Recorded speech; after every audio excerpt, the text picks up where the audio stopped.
नाशिकमधील भोंदूबाबा अशोक खरात प्रकरणात मोठा भंडाफोड झाला असून त्याच्या अरेरावीमुळेच अटक झाली. जादूटोणा आणि फसवणुकीच्या आरोपांवर पोलीस तपास अधिक तीव्र झाला आहे. पंतप्रधान नरेंद्र मोदी यांनी लोकसभेत मध्य पूर्वेतील तणावावर वक्तव्य करत भारताची भूमिका स्पष्ट केली. देशाच्या ऊर्जा सुरक्षेला प्राधान्य देत परिस्थितीवर बारकाईने लक्ष ठेवले जात असल्याचे त्यांनी सांगितले. राज ठाकरे यांनी अशोक खरात प्रकरणावर संतप्त प्रतिक्रिया देत राज्यातील नैतिक अधःपतनावर चिंता व्यक्त केली. राजकीय पाठबळामुळे असे प्रकार वाढत असल्याचा गंभीर आरोप त्यांनी केला. परभणी महानगरपालिकेला पायाभूत सुविधांसाठी निधी मंजूर झाला आहे. या निधीतून रस्ते, पाणी पुरवठा आणि नागरी सुविधा सुधारण्यावर भर दिला जाणार असल्याची माहिती प्रशासनाने दिली. पालघर जिल्ह्यातील तारापूर औद्योगिक क्षेत्रात टँकर ओव्हरफ्लोमुळे गॅस गळती झाली.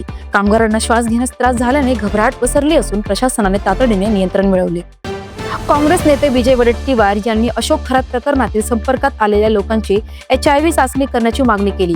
त्यांच्या या वक्तव्यामुळे राजकीय वर्तुळात मोठा वाद निर्माण झाला.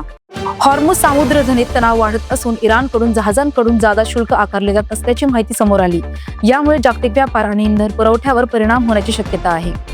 महाराष्ट्र केसरी 2026 विजेता हर्षवर्धन सदगीर यांनी सरकारी नोकरीसाठी 4-5 वर्षे संघर्ष केल्याचे सांगितले. त्यांच्या यशामागील मेहनतीची कहाणी प्रेरणादायक ठरत आहे. आदित्य ठाकरे यांचे अंगरक्षक सुशील भांडे यांचे हृदयविकाराच्या झटक्याने निधन झाले.